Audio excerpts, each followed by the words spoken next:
नमस्कार, यो समाचारमा स्वागत छ। म प्रलिना अधिकारी।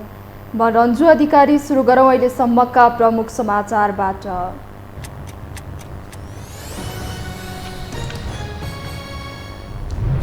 पूर्णता नपाउँदै सरकारका कामले लिन थाल्यो गति। जनतालाई सहज सेवा प्रवाह गर्न सचिवलाई प्रधानमन्त्रीको निर्देशन। मन्त्रीहरू अनुगमनमा निस्किँदा जनअपेक्षा बढ्यो। प्रधानमन्त्री प्रचण्ड र एमाले अध्यक्ष ओली बीच भेटवार्ता। सरकारलाई विश्वासको मत जुटाउने बारे छलफल। सरकारमा सहभागी हुने बारे एकीकृत समाजवादी अनिर्णय। साना दलले मुख्यमन्त्री ताकेपछि प्रदेश सरकार गठनमा सकस। एमाले र माओवादीका नेताहरू केन्द्रको निर्णय कुर्दै। बागमतीमा गठबन्धनोत्तर सरकार बनाउने कांग्रेसको रणनीति। अमेरिकाबाट सहयोग प्राप्त रकेटको प्रयोग गरेपछि रुसमाथि हावी बन्द युक्रेन। पछिल्लो आक्रमणमा 400 रुसी सैनिक मारिएको दावी। सुरक्षित स्थानमा रहन सर्वसाधारणलाई आग्रह। र बहुप्रतीक्षित प्रतियोगिता टी20 लिग विवादमा मुछियो। पारिश्रमिक र म्याच फिक्सिङको चर्चाले झमेलामा खेलाडी क्यानको भूमिकामाथि पनि उठ्यो प्रश्न।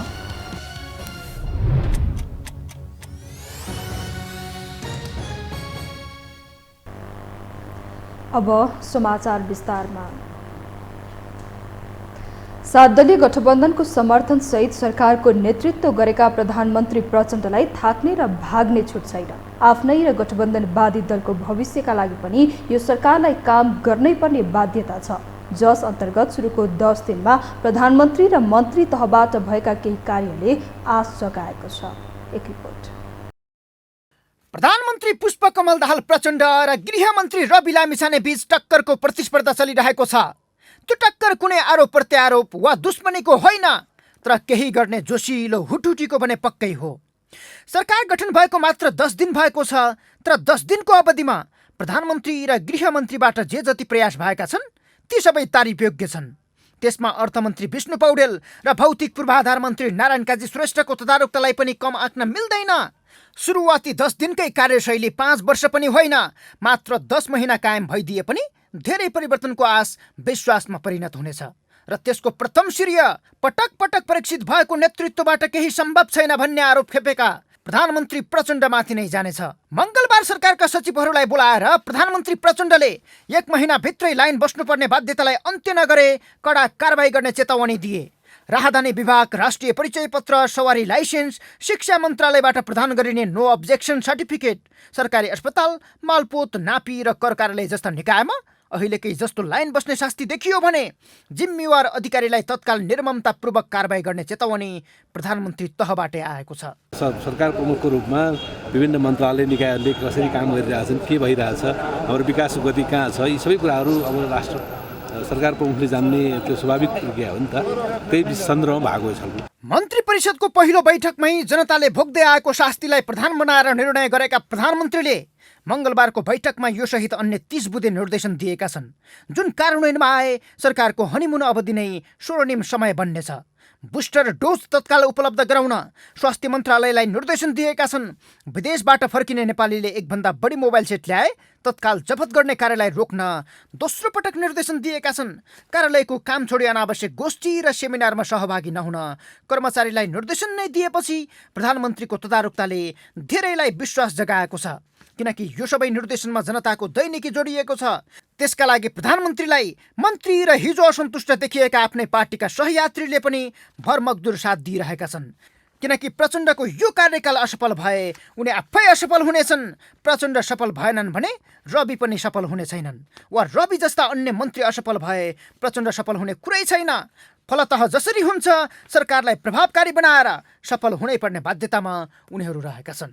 मैले यो पटक हरेक दिन देशको पक्षमा, जनताको पक्षमा, सुशासन र विकासको पक्षमा काम गर्दै जाने र नेपाल र नेपाली जनताको आवश्यकतालाई सम्बोधन गर्दै जाने प्रतिबद्धता लिएको छु। त्यसो त आफ्नो र आफ्नै पार्टीको भविष्य नै दाउमा लगाएर सत्ता सहयात्रामा जोडिएका रवि लामिछाने र राजेन्द्र लिङ्गदेनहरू पनि प्रधानमन्त्री प्रचण्डलाई सफल बनाउनै पर्ने बाध्यतामा छन्। नत्र उनीहरूकै पार्टी पनि भोलि दाउमा चढ्ने डर र विश्वास गुम्ने खतरा छ। मन्त्री परिषदको वरियतामा असन्तुष्टि जनाएर घरमै बसेका भौतिक पूर्वाधार मन्त्री नारायण काजी श्रेष्ठले पनि मङ्गलबार बिहानै यातायात कार्यालयको अनुगमनमा गएर तत्काल कामकाजमा सुधार ल्याउन ठाडो निर्देशन दिएका थिए। जनतालाई सेवाग्राहीहरूलाई छिटो समयमा सहज ढङ्गले गुणस्तरीय सेवा दिनको निम्ति सुधार गर्नुपर्ने थुप्रै आयामहरू छन्। कतिपय चाहिँ हामीले थप अनुगमन गर्नुपर्नेछ। त्यसो गरेर हामी छिटो समयमै सहज ढङ्गले गुणस्तरीय सेवा दिन अगाडि बढ्छौँ। सरकार सञ्चालन मात्रै होइन, विगतमा असन्तुष्ट बनेका पार्टी नेताहरू समेत प्रचण्डलाई सफल बनाउन दिलो ज्यान दिएर लागि परेका छन्। संसदीय दलको उपनेताका लागि पार्टीभित्र वर्षमान पुन र जनार्दन शर्मा बीच टक्करको द्वन्द्व चलिरहेका बेला प्रचण्डले त्यसलाई मिलाएर सरकारमा सहयोग गर्ने वातावरण बनाएका छन्। अहिले पुन र शर्मा दुवैले सरकारमा नजाने र बाहिरै बसेर प्रचण्डलाई असफल हुन नदिने प्रण गरेका छन्। प्रदेशको संसदीय दलको नेताका लागि निर्वाचन नै गर्नुपर्छ भन्दै खुमलटार पुग्नेहरूलाई मनै प्रधानमन्त्री भएपछि के चाहियो भन्दै प्रचण्डले सहमतिमा जान बाध्य बनाएका छन्। किनकि 32 सिटमा सीमित बनेको माओवादीलाई सरकारमा सफल बनाएर भविष्यको राजनीति जोगाउनु पर्ने बाध्यता उनीहरूलाई छ। खुम्चिएको छ त्यो स्थिति गर्दा माओवादी पनि अब कमजोर भएपछि त्यस्तै बिहोर्नुपर्छ भन्ने त सोच्नु पर्यो नेताहरूले। समय बलवान, हाम्रो गल्ती कमजोरी भयो, पार्टी यति कमजोर भयो भने चिन्ता पो लिनुपर्छ त। विगतमा माओवादी नेतृत्वकै सरकारले कुलमान घिसिङ जस्ता कर्मचारीलाई निर्धक्क विश्वास गर्दा लोड सेडिङ अन्त्य जस्तो चुनौतीपूर्ण कामले सार्थकता पाएको थियो। अहिले जुन रफ्तारमा प्रचण्ड नेतृत्वको सरकार र यसका मन्त्रीहरू चल्न खोजिरहेका छन् त्यसबाट यस्ता धेरै योजनाको अपेक्षा जनताले गरेका छन्। यद्यपि नयाँ जोगी खरानीकै भोगी भन्ने अवस्था आए यसपटक पनि विश्वास गुम्नेछ। यसप्रति प्रधानमन्त्रीदेखि मन्त्रीहरू पनि चनाखो हुन आवश्यक देखिन्छ। यो हो टेलिभिजनका लागि सन्तोष बिके थापा, काठमाडौँ। प्रधानमन्त्री पुष्पकमल दाहाल प्रचण्डले सरकारी सेवा लिने सेवाग्राहीलाई लाइनमा राखेर शास्ति दिने पदाधिकारीलाई कारबाही गर्ने चेतावनी दिएका छन्। उता प्रधानमन्त्रीले यस्तो चेतावनी दिँदै गर्दा यता यातायात मन्त्री नारायण काजी श्रेष्ठ भने कार्यालयमा छड्के अनुगमन गर्न व्यस्त बनेका छन्। एक रिपोर्ट। उपप्रधान सहित भौतिक पूर्वाधार तथा यातायात मन्त्रालयमा नियुक्त भएका मन्त्री नारायण काजी श्रेष्ठ मङ्गलबार अचानक उपत्यकाका विभिन्न यातायात कार्यालयमा छड्के हान्न पुगे। दलबलसहित कार्यालयको अनुगमनमा पुगेका मन्त्री श्रेष्ठ पहिले एकान्त कुना त्यसपछि ठुलो भर्याङ र गुर्जुधारामा आकस्मिक अनुगमन गर्न पुगेका हुन्। स्थलगत अनुगमनमा उत्रिएका मन्त्री श्रेष्ठले त्यहाँ सेवाग्राहीहरूसँग कार्यालयले दिएको सेवाबारे जानकारी लिएका थिए। जवाफमा सेवाग्राहीबाट सेवा निकै झन्झटिलो र पट्यार लाग्दो उत्तर पाएका उनले क्रमिक रूपमा सुधार गर्दै लाने आश्वासन दिएका छन्। धेरै कुरा डिजिटाइजेसनको प्रक्रिया गएपछि नै हल हुन्छ होइन, त्यो हामी गर्नु पर्यो। त्यसैले गर्दा केही चाहिँ हामीले नयाँ नीतिगत र अरू चाहिँ प्राविधिक व्यवस्थापन गर्नुपर्ने हुन्छ।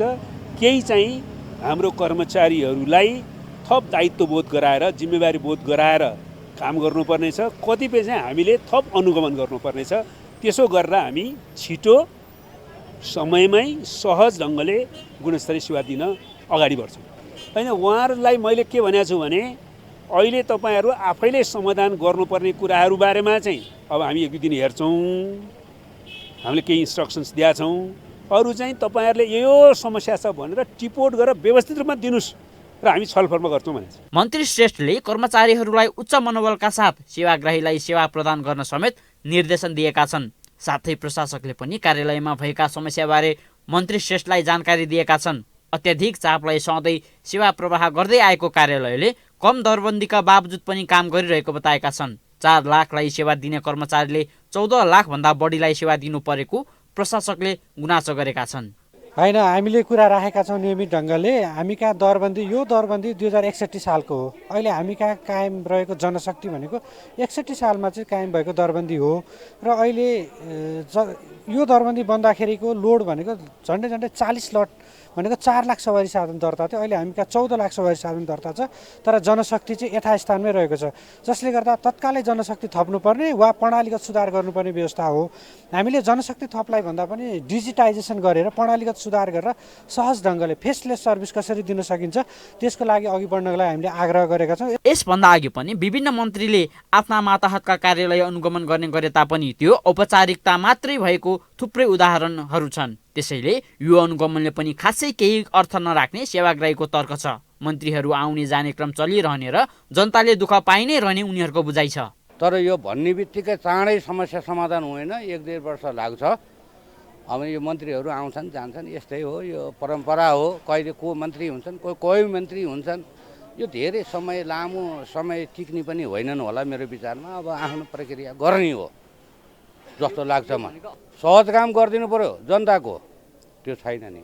एउटा फाइल दर्ता गर्न गयो भने यहाँ जानु पर्यो, यहाँबाट फलानु कोठामा जा, फलानु कोठामा जा, त्यो होइन नि। यहाँ फाइलको बिजोग यहाँ चाहिँ भित्र लगेर देखाउनु पर्ने थियो। यहाँ फाइल तपाईँको कयौँ फाइल पाइँदैन। यहाँ हामीले दुःख पाउँछौँ, फेरि कम्पनीमा जा, भ्याट बिल खोजेर लिएर आइजो। अत्यधिक चाप र शास्ति खेप्नुपर्ने बाध्यता यातायात कार्यालयमा भएको सबैलाई जगजाहेर नै छ। यो सँगै बिचौलियाको सक्रियता र पैसाको ठूलो चलखेल हुने गरेको आरोप पनि कार्यालयलाई लाग्दै आएको छ। यो दाग मेटाउन मन्त्री श्रेष्ठले देखाएको पहली कदम सकारात्मक छ। यदि मन्त्रीले जनताको समस्यालाई साँच्चीकै बुझेर समाधान खोज्न लागेका हुन् भने उनको कार्यालय आम मानिसले मूल्याङ्कन अवश्य गर्ने नै छ। तर उनी पनि औपचारिकतामा नै सीमित भए जुन जोगी आए पनि कानै चिरेको ट्याग उनीमाथि पनि लाग्ने नै छ। यो टेलिभिजनका लागि क्यामेरामा रविन्द्र तिमिल सिन्हाका साथ निरज कोइराला, काठमाडौँ। अब बाँकी समाचार। प्रधानमन्त्री पुष्पकमल दाहाल प्रचण्ड र एमाले अध्यक्ष केपी शर्मा ओलीबीच भेटवार्ता भएको छ। प्रधानमन्त्री निवास बालवाटारमा भएको भेटवार्तामा समसामयिक राजनीति, नयाँ सत्ता गठबन्धन, सरकारको प्रभावकारिता लगायतका विषयमा छलफल भएको प्रधानमन्त्रीको सचिवालयले जनाएको छ। सो क्रममा सरकारको न्यूनतम साझा कार्यक्रमबारे पनि छलफल भएको बताइएको छ। न्यूनतम साझा कार्यक्रमका लागि सत्ता साझेदार दलहरूले आफ्नो सुझाव दिइसकेका छन्।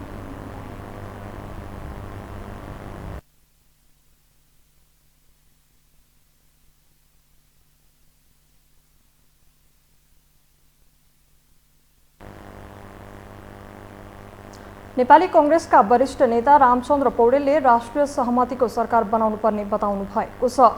मंगलबार स्पिकर्स फोरम नेपालले काठमाडौँमा आयोजना गरेको प्रदेश सभाको आगामी कार्यभार र स्पिकर्स फोरम नेपालको दायित्व विषयक अन्तर्क्रियामा बोल्दै वरिष्ठ नेता पौडेलले राष्ट्रिय सहमतिको सरकार बनाउनु पर्ने बताउनु भएको हो। उहाँले देशको अर्थतन्त्र खतरनाक अवस्थामा रहेको तथा राजनीतिक, आर्थिक र सामाजिक लगायतका समस्याहरूले घेरिरहेकाले समस्या समाधानका लागि राष्ट्रिय सहमतिको आवश्यकता रहेको बताउनुभयो। सहमतिको कुरा आइराख्छ नि बेला बेलामा, होइन? त्यो बेला हो कि किन आज यहाँ देशमा के भइरहेको छ? एकातिर अर्थतन्त्रको यत्रो खतरनाक अवस्थामा छ भन्ने छ, विश्वको मन्दी यहाँ पनि फेरि घुम्दै आइरहेको छ।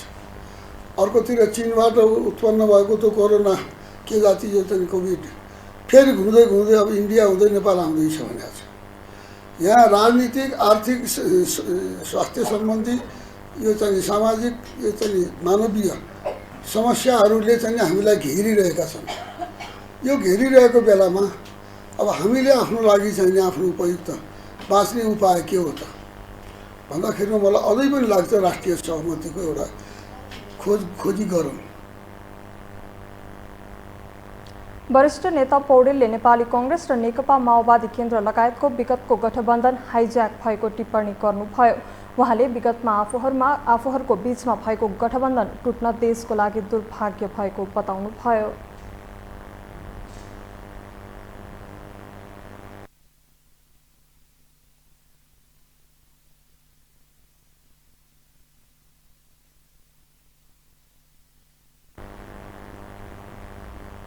नेकपा एकीकृत समाजवादीका अध्यक्ष माधव कुमार नेपालले नेतृत्वको आलोचना गर्ने काम तत्काल बन्द गर्न पार्टीका नेता कार्यकर्तालाई कडा निर्देशन दिनुभएको छ। आज मंगलबार सम्पन्न पार्टीको पोलिट ब्युरो बैठकमा बोल्दै अध्यक्ष नेपालले पार्टी कमिटी भन्दा बाहिर गएर पार्टी नेतृत्वको बढखुवाई गर्ने, अरूको प्रशंसा गर्ने, फेसबुकमा लेख्ने, मिडियामा बोल्ने जस्ता पार्टी अनुशासन विपरीत काम नगर्न पनि सिङ्गो पार्टीलाई पङ्क्तिलाई सचेत गराउनुभयो। उहाँले आफूलाई लागेका कुरा पार्टी कमिटीमा राख्नुको साटो बाहिर बोल्दै हिँड्ने हो भने त्यो पार्टी क्रान्तिकारी र अनुशासित पार्टी हुनै नसक्ने भनी स्मरण गराउनुभयो। आजै त्यस बारेमा बसेर छलफल गर्नुपर्ने थियो, त्यो हुन सकेन। यी सबै कुराहरू समीक्षा गर्नुपर्दछ। तर के कुरामा हामी प्रतिबद्ध हुनुपर्दछ भने कमिटी प्रणालीलाई बलियो गरी हामी अगाडि बढाउँ। जे लागेको छ कमिटीमा राखौँ। फेसबुकमा लेख्ने, आफ्नो लागेका कुराहरू बाहिर प्रचारित गर्ने, मिडियामा गएर बोल्ने, यस्तो तरिका अपनाएर न त्यो क्रान्तिकारी पार्टी बन्छ न त्यो अनुशासन पार्टी बन्छ। पार्टीले सरकारले जाने नजाने बारे निर्णय लिने जिम्मेवारी पार्टीको केन्द्रीय सचिवालयले दिएको छ। थप अध्ययन, छलफल, विचार विमर्श गर्नुपर्ने भएकाले सरकारमा पार्टीको सहभागिताबारे निर्णय गर्ने अधिकार केन्द्रीय समितिलाई दिने निर्णय गरिएको पार्टीका प्रवक्ता जगन्नाथ खतिवडाले बताउनुभयो। एकता गर्ने, सहकार्य गर्ने, मोर्चा बनाउने र वामपन्थी जनमतहरूलाई एक ठाउँमा ल्याउने, त्यसको केन्द्र भागमा रहेर काम गर्ने कुरामा सधैँभरि प्रतिबद्ध छ। विगतमा पनि थियो, आज पनि छ र भोलि पनि यो जिम्मेवारीलाई हाम्रो पार्टीले पुरा गर्नेछ। यसकारण यसका लागि हाम्रो केन्द्रीय पोलिट ब्युरोले हाम्रो केन्द्रीय सचिवालयलाई यस सम्बन्धी गृह कार्य गर्नका निम्ति उसले अनुमति प्रदान गरेको छ र अब यो काम केन्द्रीय सचिवालयले संयोजन गर्दै अगाडि बढाउनेछ।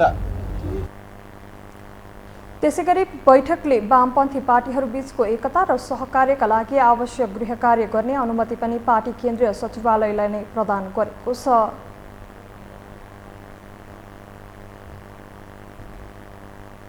हामीसँग समाचार बाँकी नै छन्, अहिलेलाई विश्राम।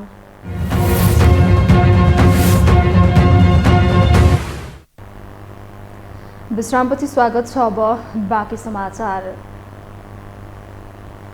वर्तमान सरकारले जनताको सुविधालाई प्राथमिकता दिँदै स्मार्ट लाइसेन्स, राहदानी लगायतका कागजपत्र बनाउन लाइन लाग्नुपर्ने अवस्था कम गर्ने निर्णय नै गरेको छ। तर ठूलो सपना देखेको सरकारले विभागमा रहेको बिचौलियाको बिगबिगीलाई भने नजरअन्दाज गरिरहेको छ।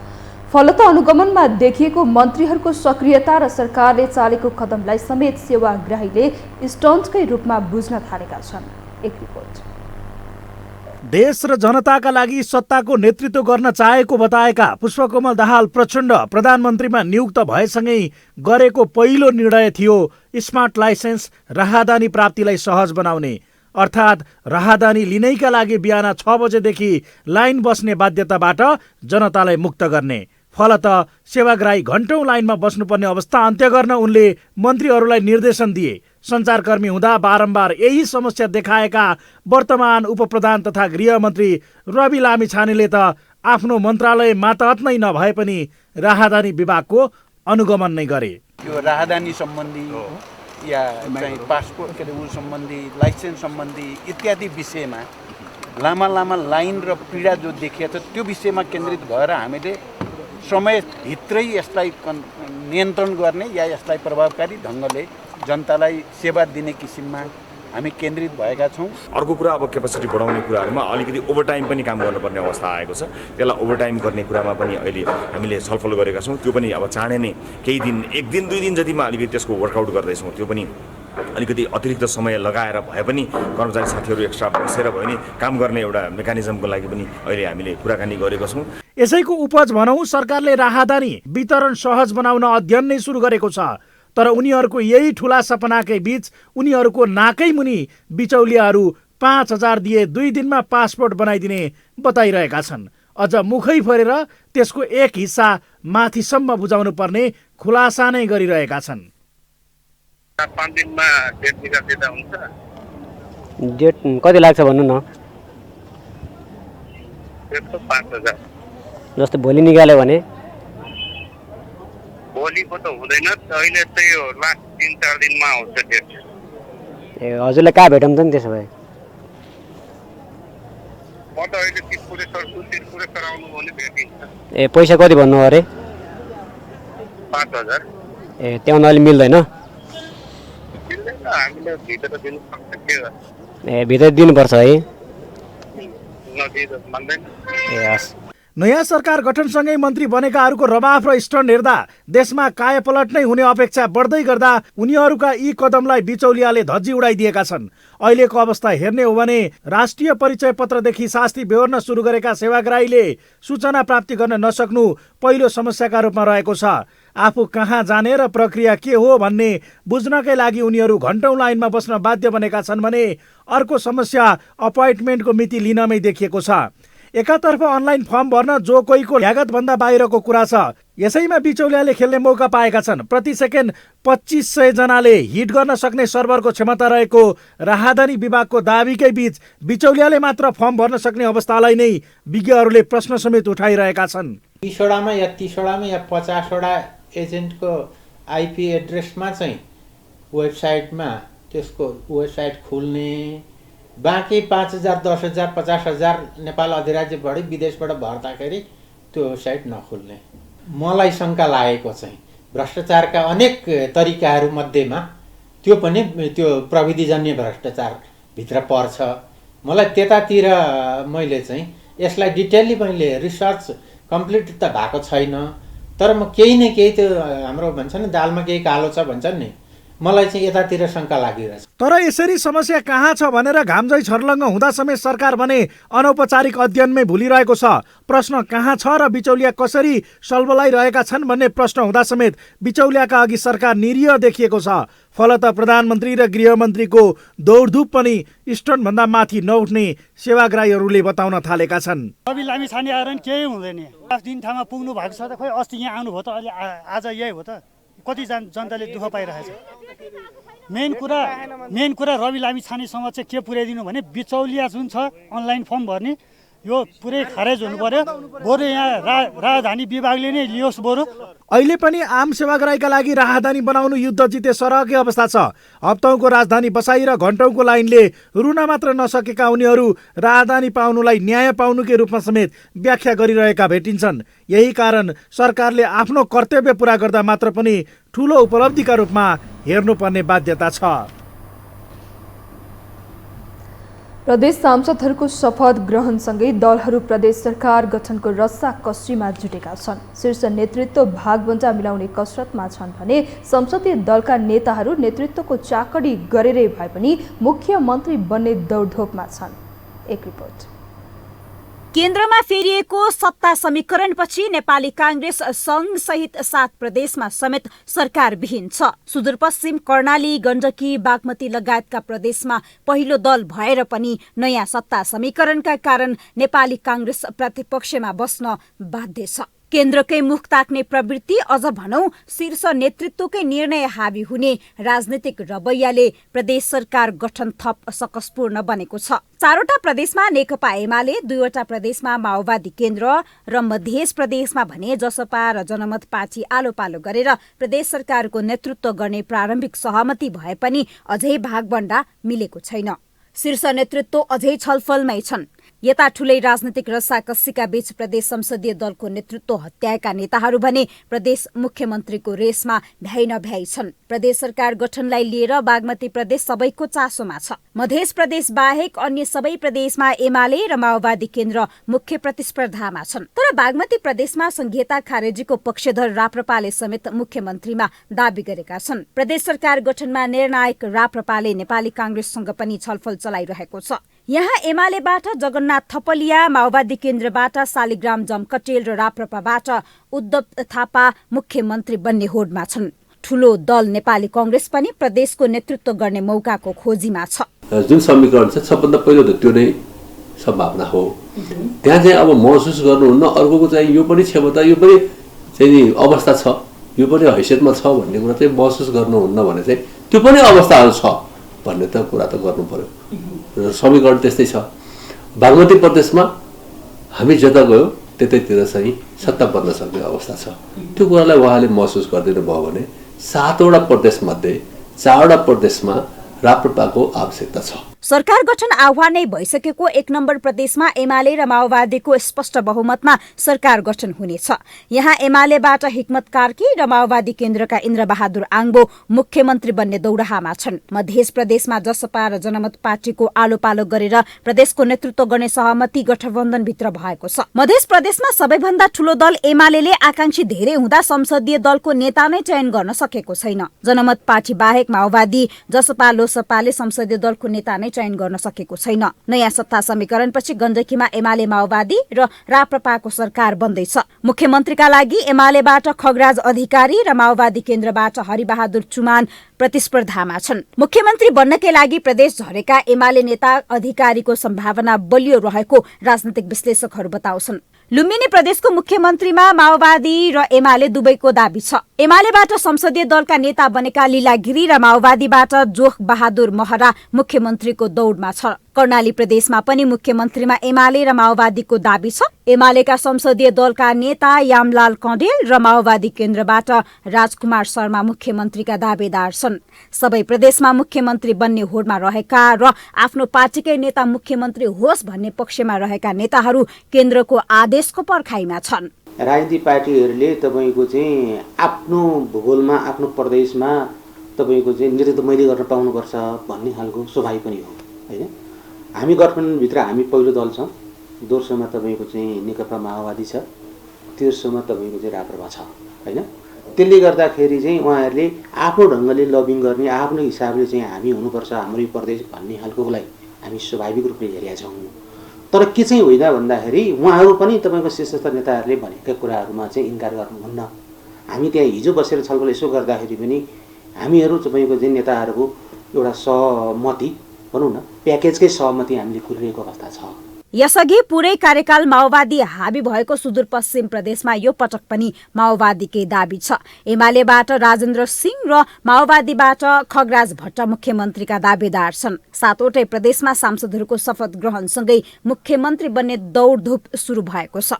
तर नेतृत्व चयनमा सधैँ शीर्ष नेतृत्व हाबी हुने चलनका कारण नेताहरूको दौडधुप भन्दा पनि शीर्ष नेतृत्वको आशीर्वाद जसलाई पर्छ त्यही व्यक्ति मुख्यमन्त्री हुने प्रश्न छ। यो हो टेलिभिजनका लागि निम्न शेर्पा, काठमाडौँ। अब बाँकी समाचार। नेकपा माओवादी केन्द्र की नेत्री एवं प्रतिनिधि सभा की पूर्वी सभामुख ओन्सरी खर्तीले संघीय कानून निर्माण हुन नसक्दा प्रदेश र स्थानीय सरकार समस्यामा परेको बताउनु भएको छ।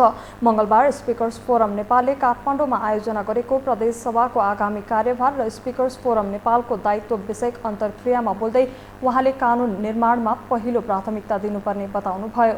नेत्री खर्तीले संघीय शासन प्रणालीको दोस्रो कार्यकाल सुरु भइसक्दा समेत संघमा आवश्यक कानून निर्माण हुन नसकेकाले आम सर्वसाधारणहरूले समेत समस्या बिहोरिरहेको बताउनुभयो। कतिपय कानुनहरू अहिले पनि निर्माण गर्नुपर्नेछ, कतिपय कानुनहरू चाहिँ सङ्घले बनाउनु पर्नेछ, कतिपय प्रदेशले गराउनु पर्नेछ। तर प्रदेशको भन्ने भन्दा पनि सङ्घको कानुन चाहिँ नबन्दाखेरि प्रदेशले र स्थानीय तहले निकै नै शास्ति भोगिराखेको मैले देखेको छु। त्यसैले यस कुरामा चाहिँ हामी सबैको ध्यान जानुपर्छ र यस कुरालाई हामीले ध्यान दिएको खण्डमा प्रदेश सभामा चाहिँ अलि बढी प्रभावकारिता आउँछ भन्ने मलाई लाग्छ। पूर्व सभामुख खर्तीले सांसदको काम र भूमिकाबारे जनतामा चेतना फैलाउन आवश्यक रहेको पनि बताउनुभयो। उहाँले कानून निर्माणका बारेमा विभिन्न स्तरका बैठक र छलफलहरू हुनुपर्ने बताउनुभयो। सोही कार्यक्रममा राष्ट्रिय सभाका अध्यक्ष गणेश प्रसाद तिमल सिन्हाले सानो मन्त्रीमण्डल विस्तार गरेर मितव्ययी सरकार बनाउन सरकारसँग आग्रह गर्नु भएको छ। उहाँले पार्टी धेरै भए भन्दैमा मन्त्रालयको संख्या नै बढाउने काम गर्न नहुनेमा जोड दिनुभयो। उहाँले गठबन्धनमा सहभागी सबै पार्टीले मिलेर आवश्यक मन्त्रालय मात्रै बनाई जनताका समस्या समाधान गर्ने दिशामा लाग्न अपरिहार्य भएको बताउनुभयो।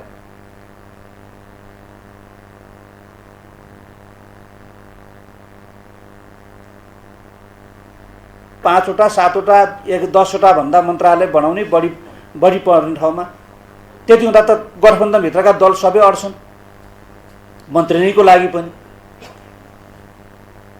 सङ्घमै पनि 25 हाम्रो संविधानले तोकेको छ। त्यो विगतको एउटा तितो अनुभवले पनि हो, किनकि 60 65सम्म पनि पुग्ने स्थिति बन्दै जान थालेपछि त यो त अनन्त कतिसम्म पुग्ने हो। त्यो कारणले 25 तोक्यौँ। अब 25 तोक्नुको मतलब 25 पुर्याउनै पर्छ भन्ने होइन, तर पुर्याइ सार्छौँ हामी 25।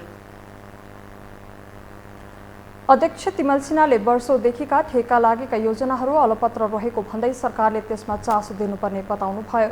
उहाँले जनमुखी काम गर्नका लागि कानुनी समस्याहरू भए संसदमा ल्याएर त्यसको निचोड दिनुपर्ने बताउनुभयो।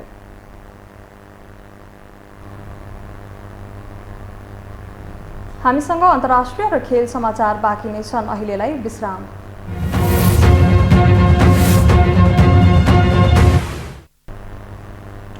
विश्रामपछि स्वागत छ। अब पालो अन्तर्राष्ट्रिय समाचारको।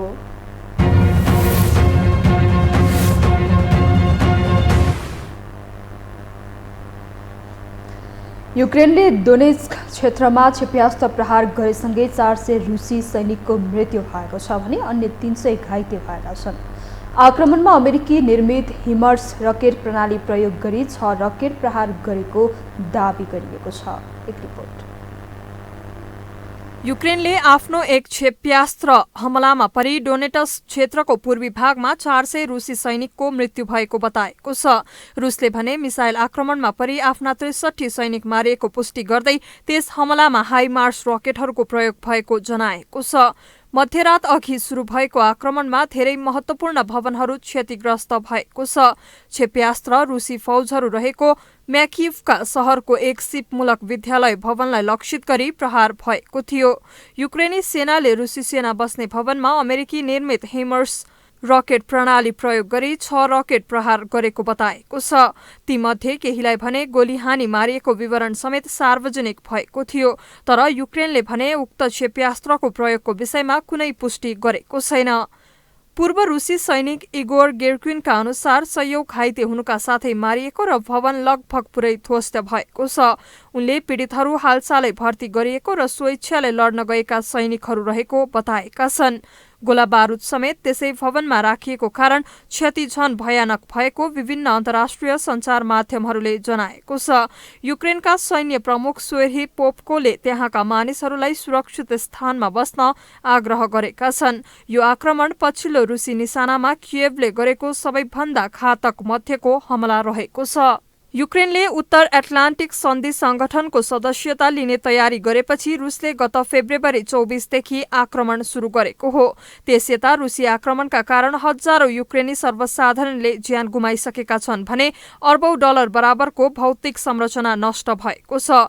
पछिल्लो समय रुसले युक्रेनका प्रमुख शहरका विभिन्न संरचनालाई लक्षित गरी क्षेप्यास्त्र आक्रमण तीव्र पारेको छ। रुसी फौजले ऊर्जा केन्द्र लगायतका सार्वजनिक संरचनालाई लक्षित गर्दै आक्रमण बढाएको युक्रेनी अधिकारीहरूको भनाइ छ, जसका कारण लाखौं मानिसहरू चिसोमा कठ्याङ्ग्रिन बाध्य भएका छन्। पछिल्लो समय रुसलाई क्राइमियासँग जोड्ने पुलमा विस्फोट गराइएपछि आक्रमक बनेको रुसले युक्रेनका ऊर्जा लगायत पूर्वाधारलाई लक्षित गरी आक्रमण तीव्र पारेको हो। युक्रेन आक्रमणका लागि आवश्यक सैन्य हतियार ओसार पसारका लागि रुसले बाटो प्रयोग गर्दै आएका कारण उक्त पुललाई युक्रेनी फौजले निशानामा पारेको हो।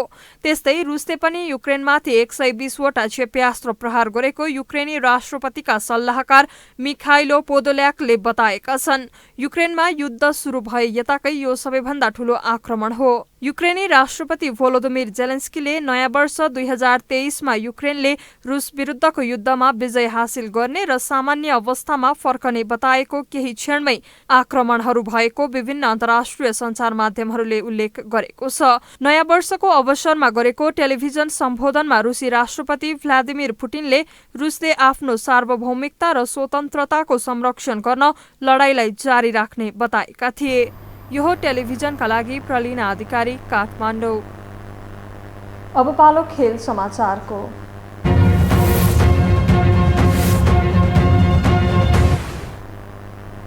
काठमाडौँमा जारी रहेको नेपाल क्रिकेट सङ्घ क्यानको बहुप्रतीक्षित प्रतियोगिता टी20 लिग विवादमा मुछिएको छ। पारिश्रमिकदेखि आयोजना र फिक्सिङसम्म भएको चर्चा प्रतियोगितामा चलिरहेको बेला काठमाडौँ नाइट्सका कप्तान ज्ञानेन्द्र मल्लले आफ्नो टोलीका एक खेलाडीलाई फिक्सिङको प्रस्ताव आएको बताउनु भएको छ। पारिश्रमिकको विषयलाई उठाउँदै खेलाडी विरोधमा उत्रिएपछि आजको खेल निर्धारित समयमा सुरु हुन सकेको थिएन। विवादपछि सुचारू भएको खेलपछिको पत्रकार सम्मेलनमा नेपाली टोलीका सदस्य समेत रहेका काठमाडौँ नाइट्सका कप्तान ज्ञानेन्द्र मल्लले आफ्नो टोलीका कुनै खेलाडीलाई फिक्सिङको प्रस्ताव आएको बताउनुभयो। कप्तान मल्लले फिक्सिङ नै भएको भन्न नसक्ने बताउँदै कुनै ठाउँबाट टिमको एक खेलाडीमा प्रस्ताव आएको तर त्यो विषयमा आइसिसीको एन्टी करप्सन युनिट एसियुलाई जानकारी गराएको बताउनुभयो।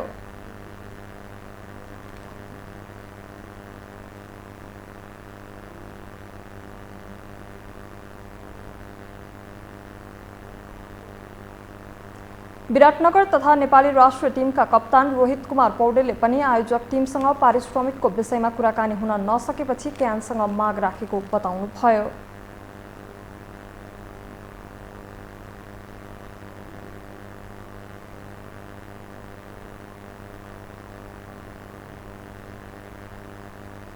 पारिश्रमिकको विषय सहभागी क्लबका मालिक र क्यानले समयमा नै समाधान नगरे लिग विवाद थप पेचिलो बन्ने देखिएको छ।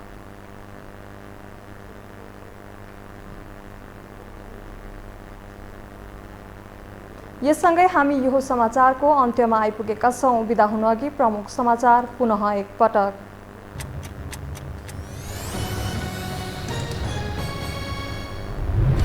पूर्णता नपाउँदै सरकारका कामले लिन थाल्यो गति। जनतालाई सहज सेवा प्रवाह गर्न सचिवलाई प्रधानमन्त्रीको निर्देशन। मन्त्रीहरू अनुगमनमा निस्किँदा जनअपेक्षा बढ्यो। प्रधानमन्त्री प्रचण्ड र एमाले अध्यक्ष ओली बीच भेटवार्ता। सरकारलाई विश्वासको मत जुटाउने बारे छलफल। सरकारमा सहभागी हुने बारे एकीकृत समाजवादी अनिर्णित। साना दलले मुख्यमन्त्री ताकेपछि प्रदेश सरकार गठनमा सकस। एमाले र माओवादीका नेताहरू केन्द्रको निर्णय कुर्दै। बागमतीमा गठबन्धन इतरको सरकार बनाउने कांग्रेसको रणनीति। अमेरिकाबाट सहयोग प्राप्त रकेटको प्रयोग गरेपछि रुसीमाथि हावी बन्दै युक्रेन। पछिल्लो आक्रमणमा 400 रुसी सैनिक मारिएको दाबी। सुरक्षित स्थानमा रहन सर्वसाधारणलाई आग्रह। र बहुप्रतीक्षित प्रतियोगिता T20 लिग विवादमा मुछियो। पारिश्रमिक र म्याच फिक्सिङको चर्चाले झमेलामा खेलाडी। क्यानको भूमिकामाथि पनि उठ्यो प्रश्न।